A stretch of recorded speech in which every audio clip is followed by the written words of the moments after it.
हर शहर की अपनी कोई न कोई खासियत और पहचान होती है। जैसे इंदौर के पोहे, जलेबी, फतेहाबाद के गुलाब जामुन, तो बनारस का पान। लेकिन कुछ ऐसे शहर भी हैं किसी चीज को लेकर क्यों और कैसे मशहूर हो गए। जैसे बरेली का झुमका। अब ये ताज्जुब की बात है कि बरेली कभी भी किसी खूबसूरत डिजाइनर झुमकों के बाजार के लिए मशहूर नहीं रहा, बल्कि बरेली का मशहूर तो माझा, पतंग और सुरमा है।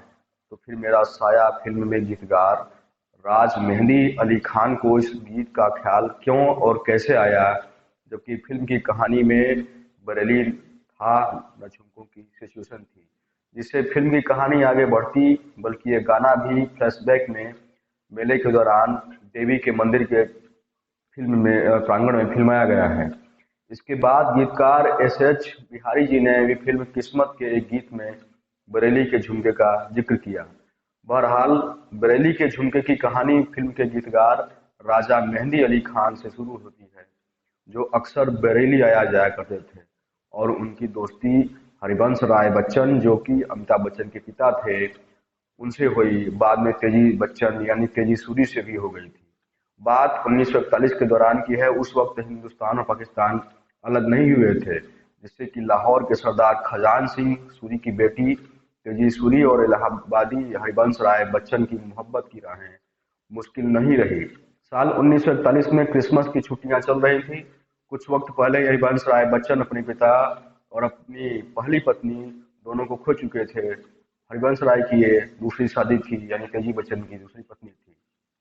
अंदर से पूरी तरह टूट चुके हरिवंश राय बरेली में अपने दोस्त प्रोफेसर ज्योति प्रकाश के सिविल लाइंस में कंपनी बाग के स्थित घर पर पहुंचे थे। वहां उनकी नौकरी भी बरेली कॉलेज में लगी थी, लेकिन उन्होंने ज्वाइन नहीं की थी। बहरहाल, बच्चन के अलावा प्रोफेसर साहब के घर में एक दूसरी मेहमान थी। ये मेहमान कोई और नहीं बल्कि तेजी सूरी थी। वो 31 दिसंबर 1941 की सुबह थी जब प्रोफेसर साहब के घर चाय पर तेजी बच्चन साहब और मुलाकात हुई।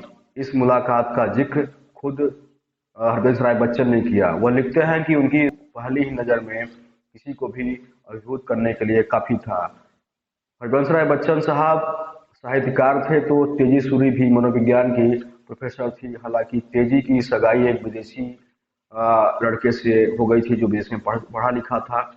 बेमेल विचार वाले लड़के को अपना हमसफर नहीं बनाना चाहती थी तेजी बच्चन।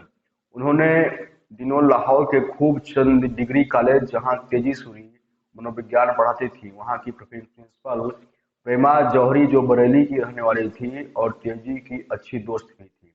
उन्हें जब तेजी के दिल की बात पता चली तो उन्होंने और बरेली में मौजूद उनके पति ज्योति प्रकाश जौहरी, जो बच्चन साहब के मित्र थे, उन दोनों के मिलन में काफी मदद की।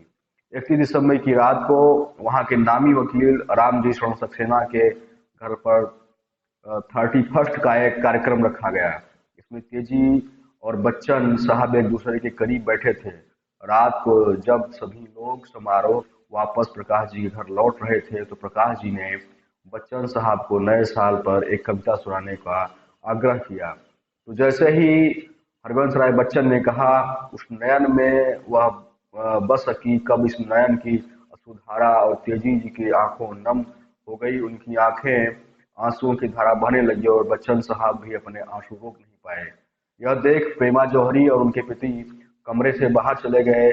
बच्चन साहब इस घटना का जिक्र करते हुए लिखते हैं कि हम दोनों एक दूसरे के गले से लिपट कर रोने लगे। 24 घंटे भी नहीं हुए थे कि दो अजनबी जीवन साथी हो चुके थे।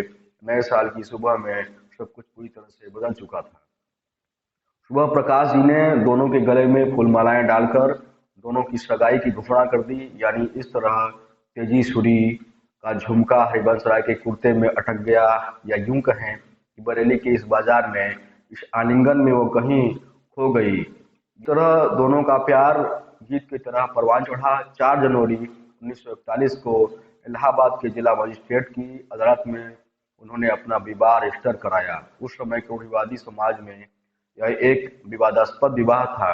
इसके बाद तेजी अपने परिवार का आशीर्वाद लेने के लिए लाहौर चली गई, तो बच्चन साहब इलाहाबाद जाकर शादी की तैयारियों में जुट गए। शादी होने के पूर्व भी कभी सम्मेलनों व पार्टियों में अक्सर उनकी मुलाकातें एक दूसरे से होती रहती थी, जहां उनके मित्रगण शादी के बारे में पूछते रहते थे। ऐसे ही एक कार्यक्रम में राजा मेहंदी अली खान भी थे और तेजी व बच्चन साहब भी उसमें शरीक थे। तभी तेजी जी से पूछा गया कि ये सब कब तक चलेगा, तो तेजी ने बड़े ही खूबसूरत अंदाज में कहा कि मेरा झुमका तो बरेली के बाजार में गिर गया है, अब इसके मायने कुछ भी हो सकते हैं। जैसे दोनों ने सगाई तो कर ही ली थी, अब फेरे भी लगा ही लेंगे। मेहंदी साहब के जेहन में यह किस्सा बसा हुआ था।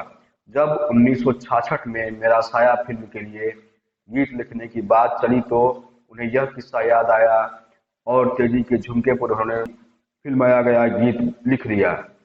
झुमका गिरा रे बरेली के बाजार में लिख डाला। वैसे एकाध मान्यताएं और भी हैं, जैसे कि बरेली का प्राचीन नाम पांचाल है और द्रौपदी यहीं की राजकुमारी थी। कहा जाता है कि उन्हें भी झुमकों का बेहद शौक था, लेकिन फिल्म में ये गीत द्रौपदी के झुमके से नहीं बल्कि तेजी सूरी के झुमके से प्रेरित था, जो बाद में तेजी बच्चन बनी।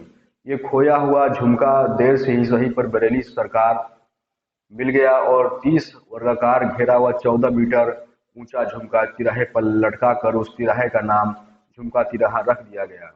सालों पूर्व बनी इस फिल्म के गीत ने न जाने कितने दिलों पर छुरियां चलाई हैं। फिल्म मेरा साया में जहां झुमके को गिराया गया, तो वहीं माधुरी दीक्षित अभिनीत फिल्म आजा नचलो में झुमकों को उठा भी लिया गया। मेरा झुमका उठा के लाया यार वे गिरा था बरेली के बाजार में। दोस्तों, इस झुमके की कहानी तो पूरी हुई। ऐसी ही वीडियो और कहानी के साथ मैं इस चैनल का होस्ट और आपका दोस्त राजू सम्राट लेता हूँ अभी आपसे विदा। फिर मिलूंगा कैमरामैन गणेश कुमार के साथ। तब तक के लिए नमस्कार, धन्यवाद। अगर वीडियो पसंद आई हो तो लाइक शेयर सब्सक्राइब अवश्य करिए।